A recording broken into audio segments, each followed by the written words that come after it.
Cerrar esta puerta, por favor, Andrés. Vamos a orar por la predicación. Vamos a ir a Mateo 27, 29. Mateo 27.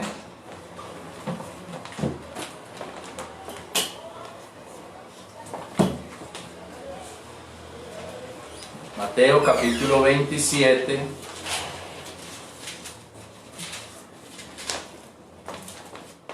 Versículo 29. Voy a grabar la predicación en audio, hermano, porque a algunos hermanos les interesa que se las mande.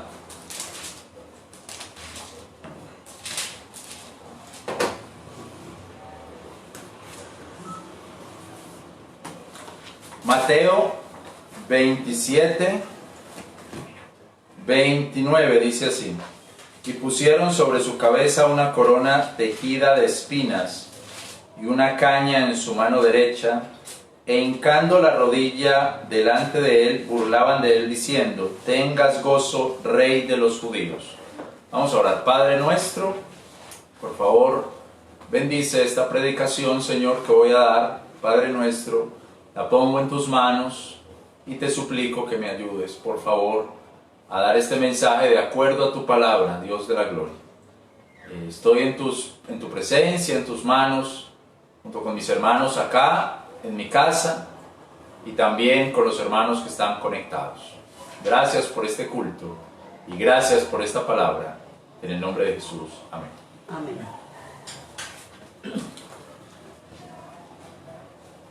Venimos estudiando, hermanos, en el Instituto Bíblico, el Evangelio de Mateo, que es el Evangelio del Reino, o el Evangelio del Rey. En el Evangelio de Mateo se presenta a Jesús como el Rey. El mismo Evangelio nosotros lo podemos dividir de acuerdo a ese tema en varias partes. El linaje del Rey, la llegada del Rey, la constitución del reino, las credenciales del Rey, el rechazo del Rey por parte del pueblo, la nueva economía o la nueva administración del reino, el reino en espera. Los capítulos 24 y 25 nos describen que el rey se demorará en llegar y que no se va a instaurar el reino en ese momento. Vamos a leer Mateo 25, 14. Mateo 25, 14. Porque el reino de los cielos es como un hombre que partiéndose lejos llamó a sus bienes. Entonces ahí podríamos ver como que el reino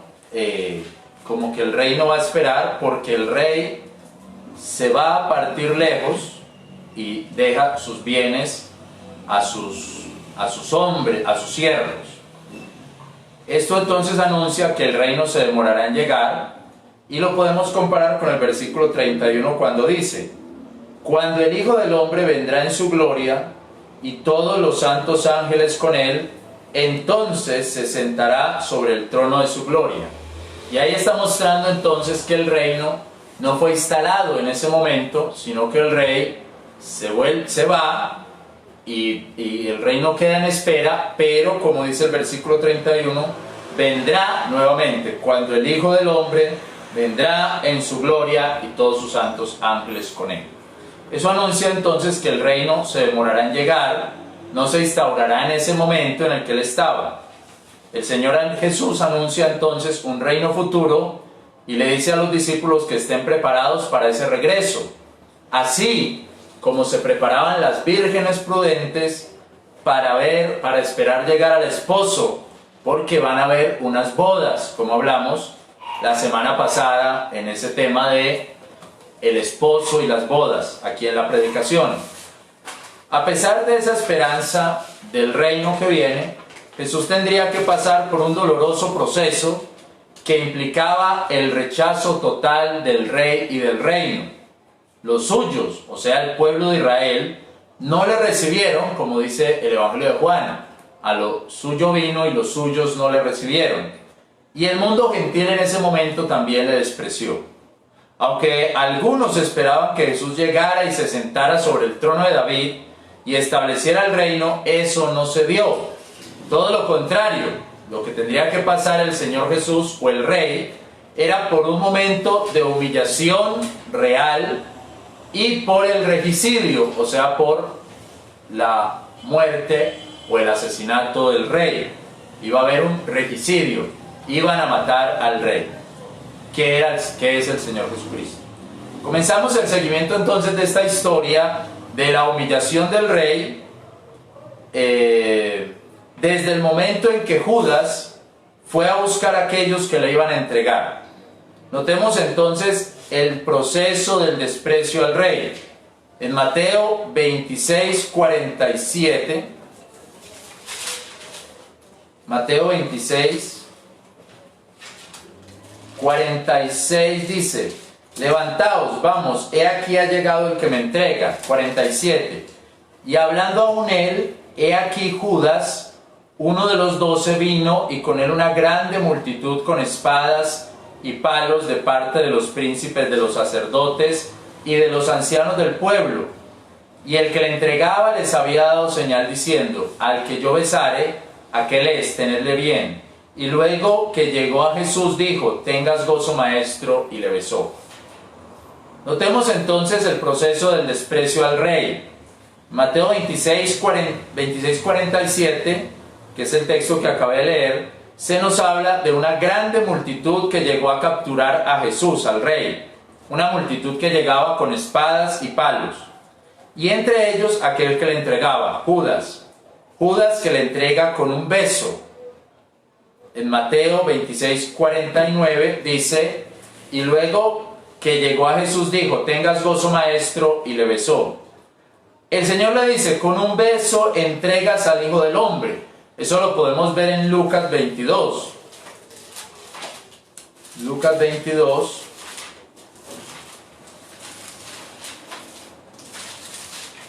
Versículo 48. Entonces Jesús le dijo: Judas, con un beso entregas al Hijo del Hombre. Un beso que debería ser para otra cosa, que debería ser de amor, ahora es un beso de traición. Ese beso es el de un hombre que prefirió el dinero a la verdad de Jesús. Un hombre que prefirió la fama, que pensó que ganaría mucho con eso, que acompañar a su maestro. Es un beso traidor, un último acto de cariño, entre comillas, que está lleno de deslealtad a la persona que le enseñó el verdadero mensaje. Es un beso traidor porque es un beso fingido. Él les había dado señal y les dice a los que fueron con espadas y palos: al que yo besare, aquel es, tenedle bien, agarradlo bien. Entonces es el beso que revela una supuesta amistad, pero lo que hay es un engaño. Jesús recuerda que ese hombre lo traicionó y que era un amigo.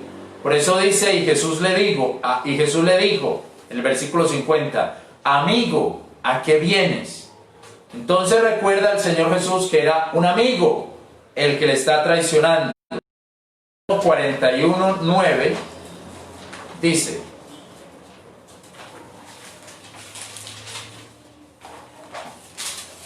aún el varón de mi paz, en quien confiaba, el que comía mi pan, engrandeció contra mí el calcañar. Aún el varón de mi paz engrandeció contra mí el calcañar, el que comía conmigo. También notamos que ahí iba a empezar una batalla.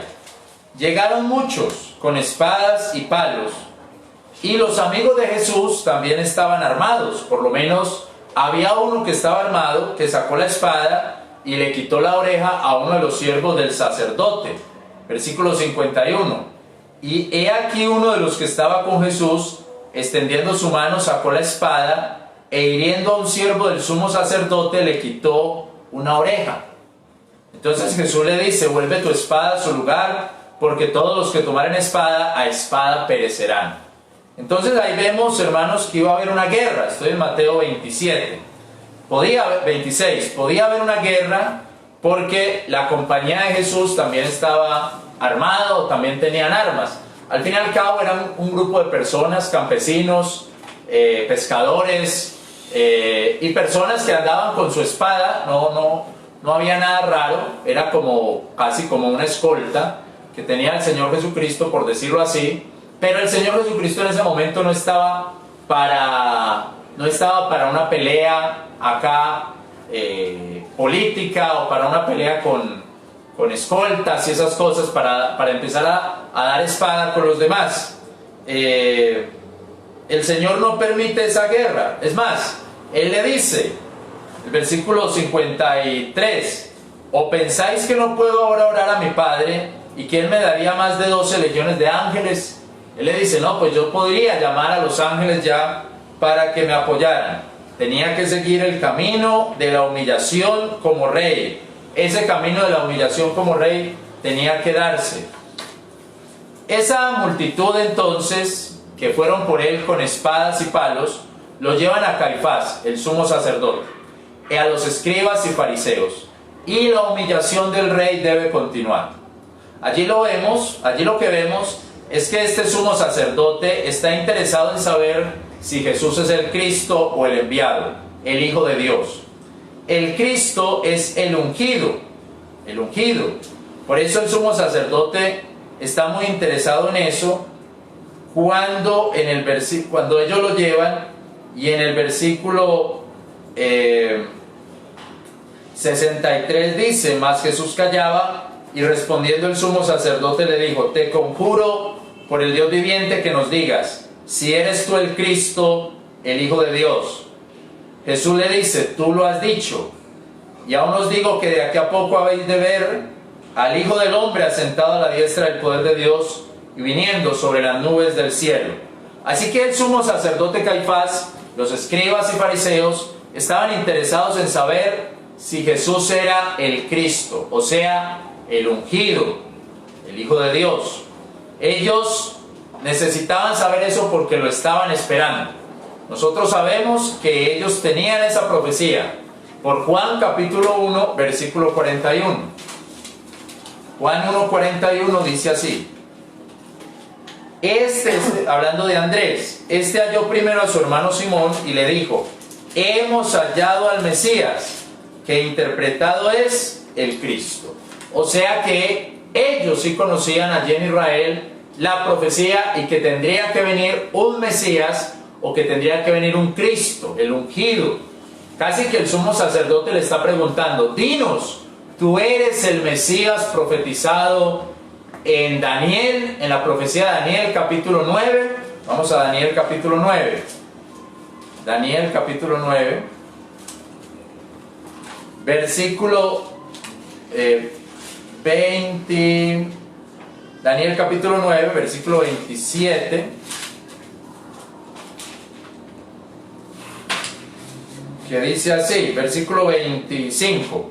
Sepas pues y entiendas que desde la salida de la palabra para hacer volver al pueblo y edificar a Jerusalén hasta el Mesías príncipe habrá 7 semanas y 72 semanas, entre tanto se tornará a edificar la plaza y el muro en los tiempos angustiosos. Entonces ellos, digamos aquí especialmente el sacerdote Caifás, sí estaba interesado en conocer si él era el Mesías, el ungido de Dios. Jesús le dice, tú lo has dicho. Y no solo eso, le dice, veréis al Hijo del Hombre a la diestra del poder de Dios viniendo sobre las nubes del cielo. Allí entonces siguió su humillación, pues la Biblia dice que le escupieron y le daban puños y bofetadas, como dice el versículo 66. ¿Qué os parece? Y respondiendo ellos dijeron, culpado es de muerte. Entonces le escupieron en su rostro y le dieron de bofetadas, y otros le herían a puñadas.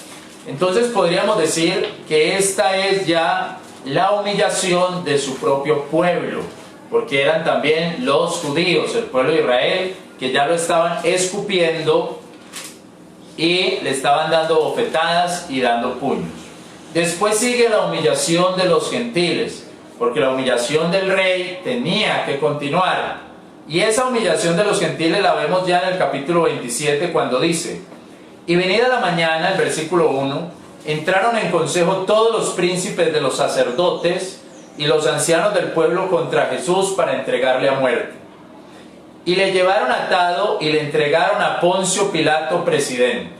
O sea que aquí ya ellos le llevan a Poncio Pilato, presidente, gobernador, el que estaba al frente de la administración romana en ese lugar.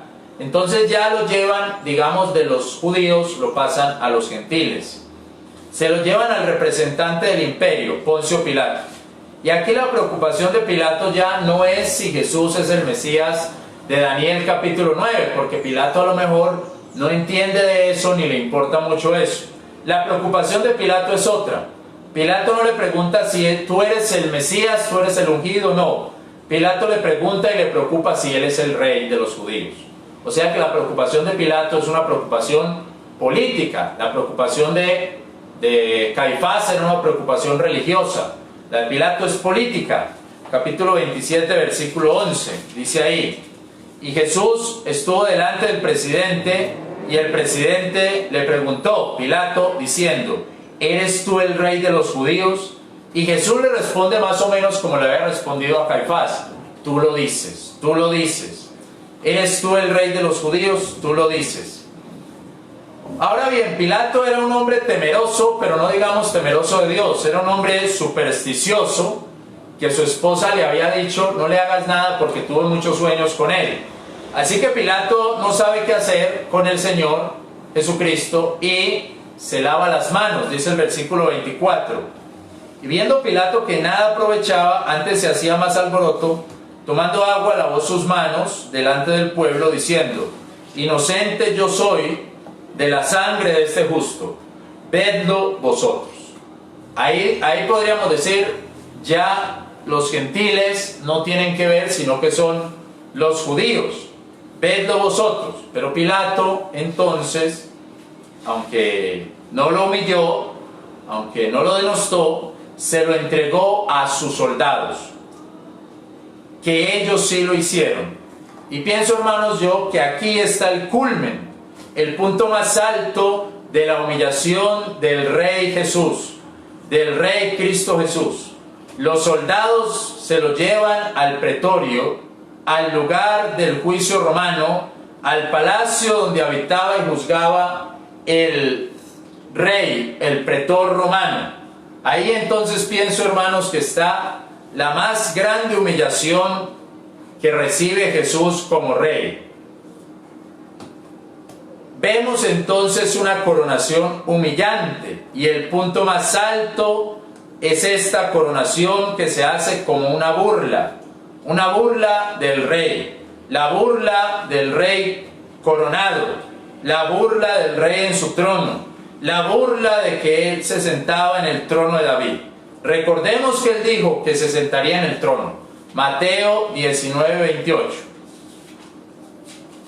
Mateo 19, 28 dice: y Jesús les dijo: de cierto os digo que vosotros que me habéis seguido, cuando en la regeneración se asentará el Hijo del Hombre en el trono de su gloria, vosotros también os sentaréis sobre 12 tronos. Así que aquí vemos entonces la burla más grande que se hace sobre el rey, que él les había dicho que se sentaría sobre un trono porque sería rey. Entonces aquí lo sientan en una silla cualquiera, en cualquier lugar, tanto que ni aparece nombrado. Lo más seguro, en cualquier lugar por ahí que tenían. Y la situación que se está viviendo en ese momento con los soldados es una coronación de burla. Es la burla, es el menosprecio de la coronación de un rey. Por eso mire Mateo 27, 27, que dice: entonces los soldados del presidente, llevando a Jesús al pretorio, juntaron a él toda la cuadrilla. Fueron toda la cuadrilla de estos soldados. Y desnudándole, echaron encima un manto de grana, y pusieron sobre su cabeza una corona tejida de espinas, y una caña en su mano derecha. e hincando la rodilla delante de él, burlaban de él diciendo: tengas gozo, rey de los judíos. Y escupiendo en él, tomaron la caña y le herían en la cabeza. Entonces, mis hermanos, este pasaje es el pasaje donde coronan a Jesucristo, pero a manera de burla. ¿Y quién lo hace? Los soldados gentiles. Incluso usted mira una cosa curiosa. Aquí en Mateo capítulo 27, versículo 27. Si usted mira esos números nada más, 27, 27 sería 7 y 2, 9, 7 y 2, 9, 18. Sumando 9 más 9, 18. Y usted sabe que ahí está 6, 6, 6. 6, 6, 6. Entonces, mis hermanos, es el triunfo del hombre, el triunfo entre comillas, del hombre sobre el Hijo de Dios. El triunfo entre comillas, del hombre sobre Dios. La burla que le hicieron al Señor Jesucristo, que le ponen 3 elementos de un rey. ¿Cuáles son esos 3 elementos? Versículo 27.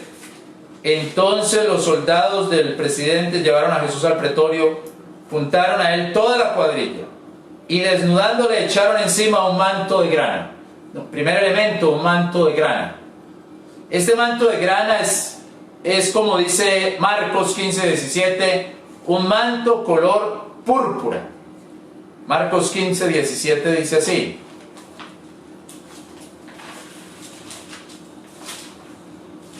y le visten de púrpura y le ponen una corona tejida de espinas. Un manto de púrpura, el color de los reyes, de la realeza. El púrpura, el rojo, el tirando a rojo, a granate. El púrpura, el grana. Entonces es el color de los reyes. Lo encontramos también en Esther 8:15. Vaya a Esther 8:15. Esther 8:15.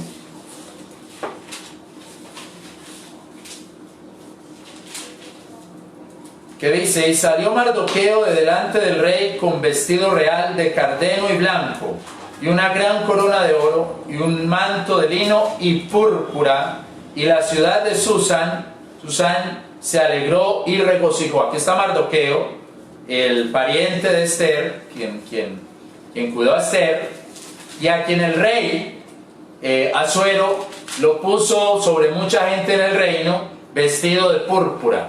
Era el color de los reyes. Pero al Señor Jesucristo entonces le ponen un manto, el manto de cualquiera de esos soldados de la cuadrilla, o un manto que encontraron por ahí cualquiera. Le quitaron sus ropas y le pusieron ese manto encima. Lo desnudaron y le pusieron ese manto encima, como si fuera un rey. El segundo elemento que le colocan es la corona de espinas. Como podemos ver, también Mardoqueo la tenía, como está ahí en el versículo 15 de Esther 8. Mardoqueo delante del rey con vestido real, cárdeno y blanco, y una gran corona de oro.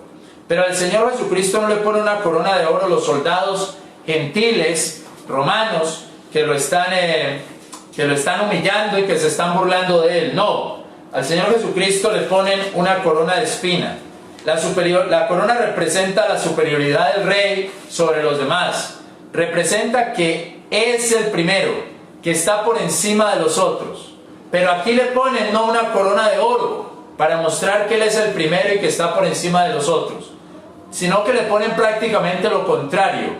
Hacen ellos mismos en ese momento una corona de espinas para decirle que él será el último en el mundo, la persona más humillada, más denostada y más burlada, el peor rey, la peor bajeza en el mundo. Las espinas que están relacionadas con la misma caída de Adán, cuando dice la Biblia que crecerán espinas, y esas espinas tienen que ver con la caída.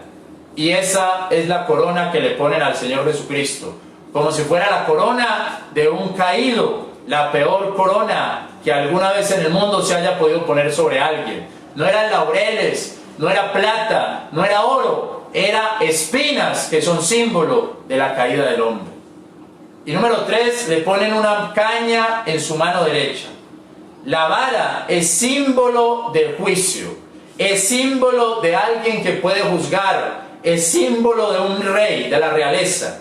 Mire también ahí en Esther, donde estamos, capítulo 8, versículo 3, dice: y volvió Esther y habló delante del rey, y echóse a sus pies llorando, y rogándole que anulase la maldad de Amán agageo y su pensamiento que había pensado contra los judíos.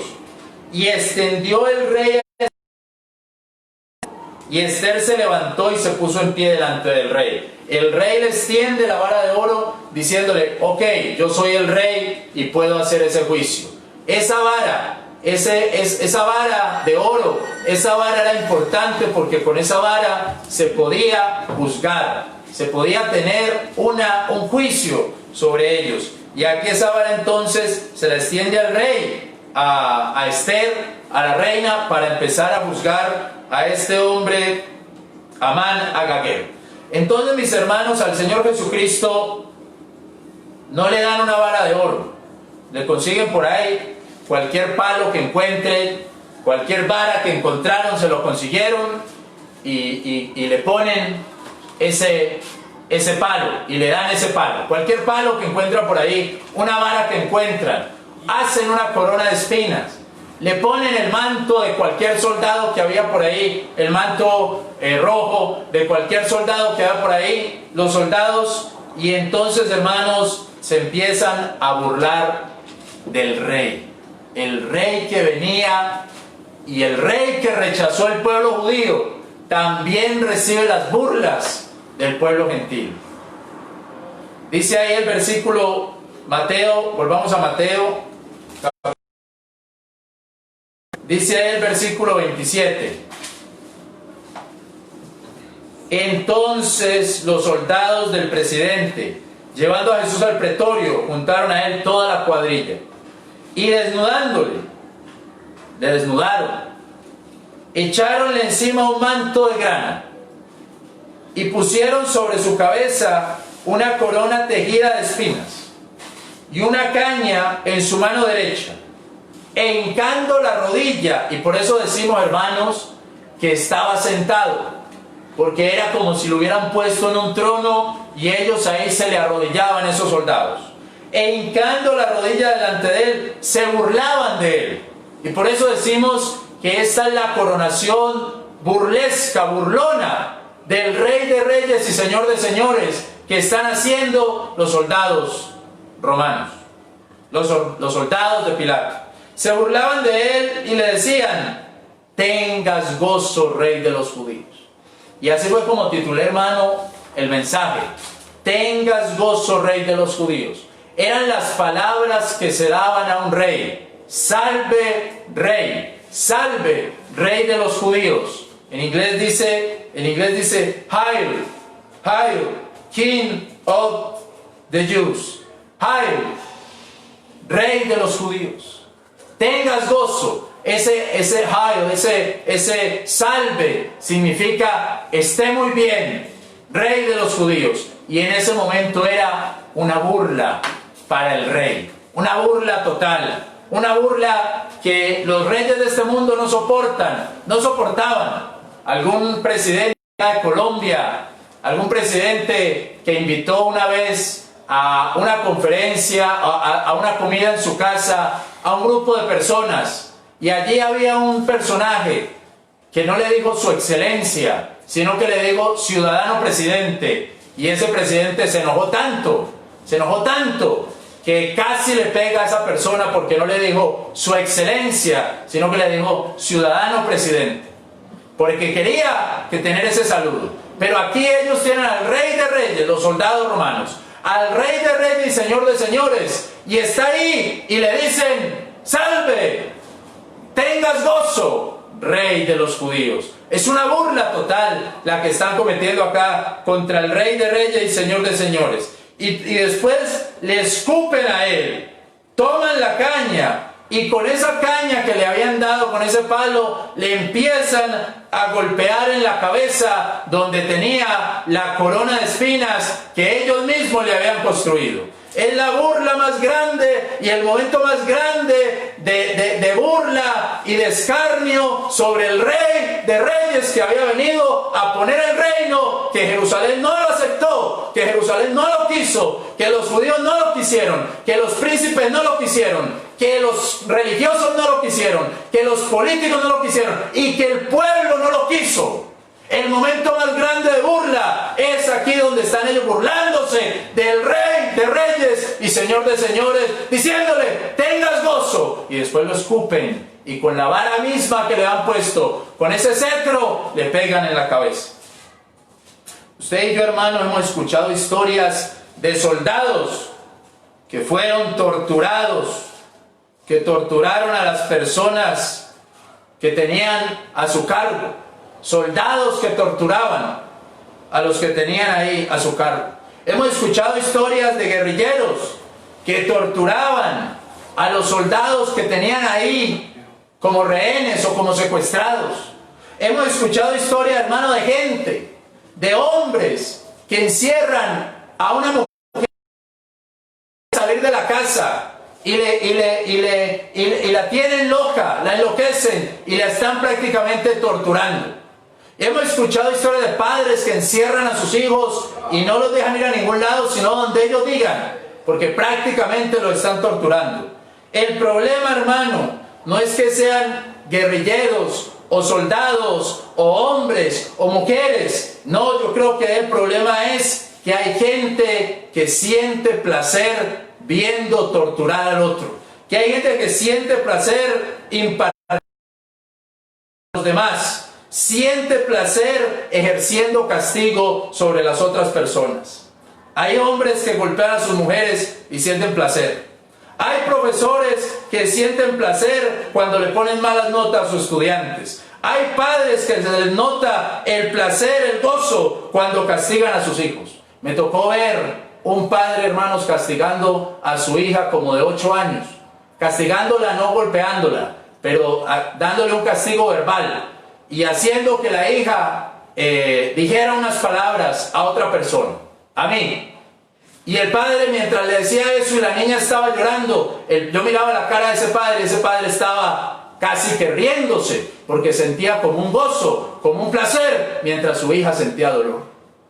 Y él decía, la estoy corrigiendo, la estoy corrigiendo. Hermanos, el problema está en esa humanidad que tenemos, en esa humanidad que nosotros tenemos de sentir placer al causar dolor. Uno puede decir, bueno, los soldados se están gozando dándole golpes al Señor Jesucristo y burlándose de Él, porque ellos estaban tan mal de que el rey, de que los pretores se burlaban de ellos, de que a ellos también los habían tratado violentamente, y así como a ellos los habían tratado violentamente, entonces los soldados llegan y van y tratan violentamente al Rey de Reyes. Sí, uno podría excusar al soldado, uno podría decir, bueno, aquí hay una violencia de unos hombres que también han sido violentados y que también como hombres han sido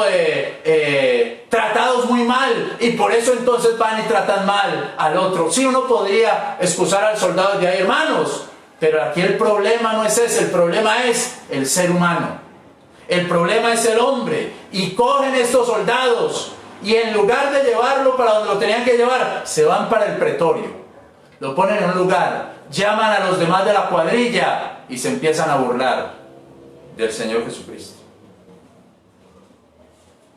El versículo 31 dice, y después que le hubieron escarnecido, le desnudaron el manto y le vistieron de sus vestidos y le llevaron para crucificarle.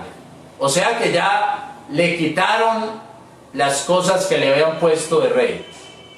Ya le ponen el vestido que él tenía. Solamente quisieron un momentico, que les dieran un ratico para burlarse del rey. Eso era lo que querían estos soldados. Un ratico para ir y burlarse del rey. Pero ellos no sabían, hermano, que en la cruz, cuando lo llevaron para la cruz, que ahí en la cruz estaba la victoria. Gloria a Dios. Que ahí en la cruz estaba la victoria. Como dice Colosenses, capítulo 1. Colosenses, capítulo 1. Gloria a Dios. Versículo 20 dice: y que por él reconciliase todas las cosas así, habiendo hecho la paz por la sangre de su cruz. Por él digo, así las que están en la tierra como las que están en los cielos. Y a vosotros también, que erais en otro tiempo extraños y enemigos por las maldades, ahora empero os ha reconciliado. Los soldados se los llevaron a crucificar, pero no sabían que en la cruz estaba la victoria del mundo. La victoria de la paz de Dios con el hombre, y aún la victoria sobre Satanás, porque Colosenses 2:14 dice: trayendo de en contra de nosotros la escritura de las ordenanzas que nos era contraria, quitándola del medio y clavándola en la cruz, y habiendo despojado a los principados y a las potestades, sacóles a la vergüenza en público, triunfando sobre ellos en ella, o sea, en la cruz. Y entonces, hermano, la historia se empieza a devolver. La historia va de para atrás. La cruz hace el parteaguas, o hizo el parteaguas de la historia. La crucifixión partió el mundo, y las cosas empiezan a devolver desde la cruz. Él ahora ya no es un pobre mortal del que te puede... Tiene toda la potestad en el cielo y en la tierra, según Mateo 28:18. Mateo 28:18. Y llegando Jesús les habló diciendo, esto es después de la resurrección: toda potestad me es dada en el cielo y en la tierra. Él ahora está sentado en el trono con su Padre. Revelación capítulo 3, versículo 21.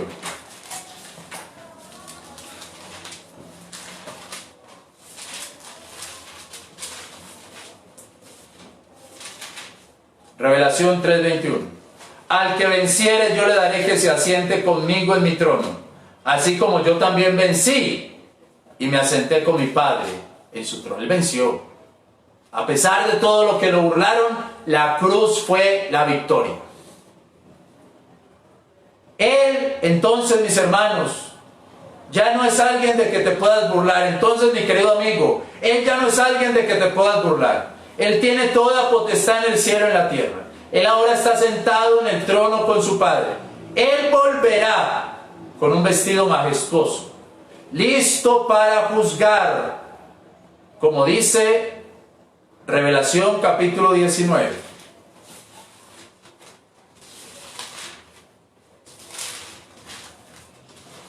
Revelación capítulo 19, versículo 13. Y estaba vestido de una ropa teñida en sangre. ¿Se acuerda que le pusieron un manto púrpura? Ya aquí dice una ropa teñida en sangre, y su nombre es llamado el Verbo de Dios. Claro, ahí está esa sangre, la sangre del Señor Jesucristo. No fue una derrota, fue una victoria.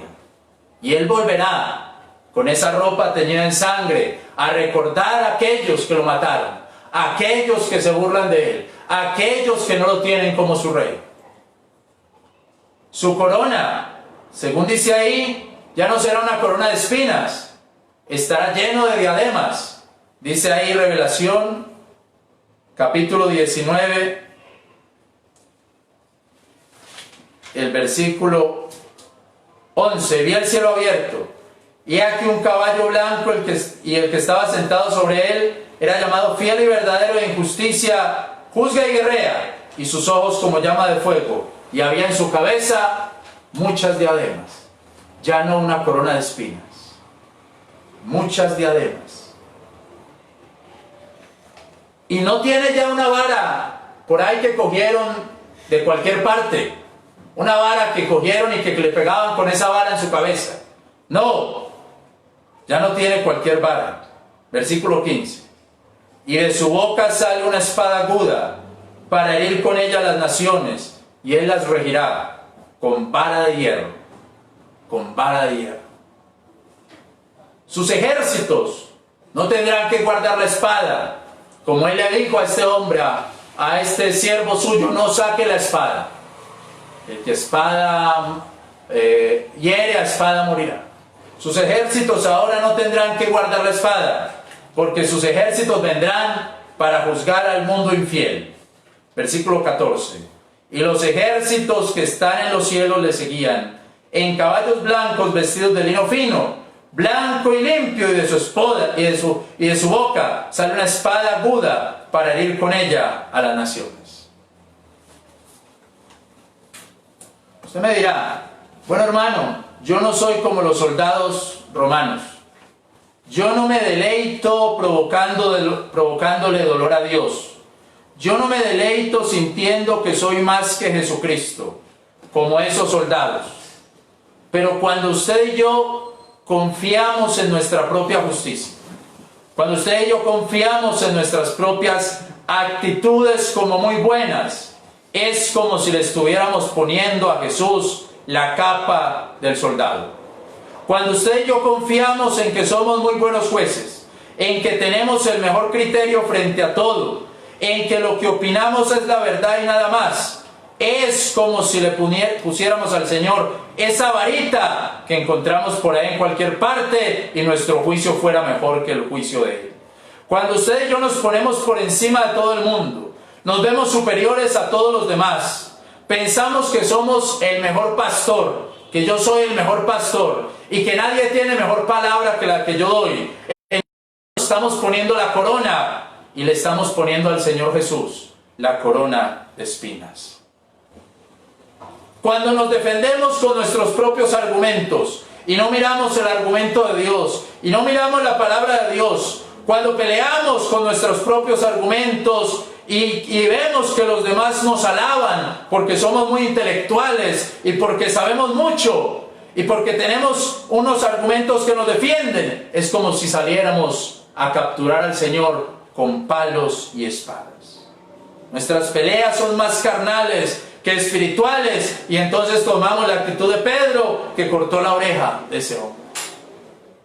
Y finalmente quiero decirle, mi hermano, mi amigo que está escuchando este mensaje, acá usted, mi hermano, usted, mi amigo, a lo mejor usted todavía no ha recibido al Señor Jesucristo, y a lo mejor usted y a mí, mi hermano, se nos han olvidado estas cosas.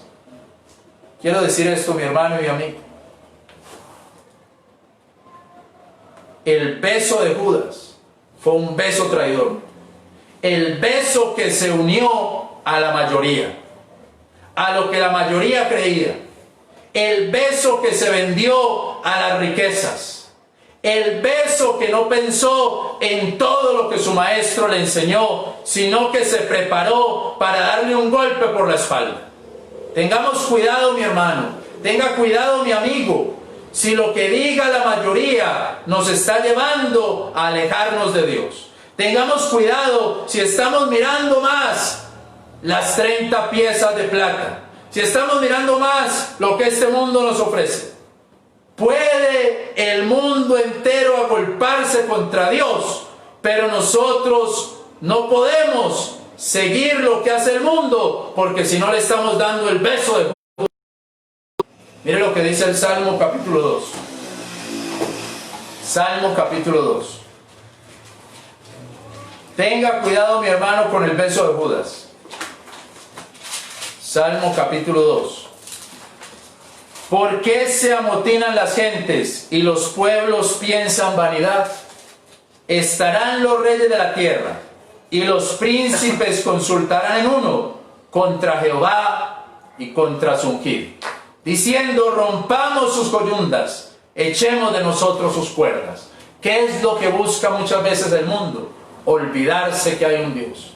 Olvidar a Dios en todas sus decisiones. Olvidar a Dios en todas sus cosas. ¿Qué es lo que va buscando el mundo y a qué llevará? A olvidarse de Dios. A que no les importe Dios. Rompámonos, alejémonos de Dios. Démosle el beso de Judas. Y usted, mi hermano, y usted, mi amigo, usted dice que es creyente, si usted dice que está creyendo a Dios, pero se está yendo tras todo lo que dice el mundo, que se olvida de Dios, es como si estuviéramos, usted y yo, dándole el beso de Judas al Señor, siguiendo al mundo y siguiendo 30 piezas de plata. Dice el versículo 11 del Salmo 2. Servid a Jehová con temor y alegraos con temblor. Besad al Hijo. Usted tiene una antigua Biblia, Reina Valera. Usted tiene una antigua Biblia, ahí va a decir, besad al Hijo. Pero no con el beso de Judas. Besad al Hijo con un beso sincero. Con un beso que le diga, Señor, aquí estoy. Señor, perdóname. Me he dejado llevar por el mundo, me he dejado llevar por las riquezas. Señor, no te voy a dar la espalda, no voy a ser un traidor. Quiero seguirte, Señor. Recuerde, no se van a burlar de Él nuevamente. Nunca más van a hacer eso con Él. Él viene como Rey victorioso, con muchas diademas, con vara de hierro y con una ropa teñida en sangre. La sangre que Él derramó por usted. Si usted no ha creído en Cristo, yo le invito a que crea en Cristo. Y si usted, mi hermano, si usted y yo hemos olvidado esto, pidámosle perdón al Señor. Vamos a orar y le damos gracias. Padre Celestial,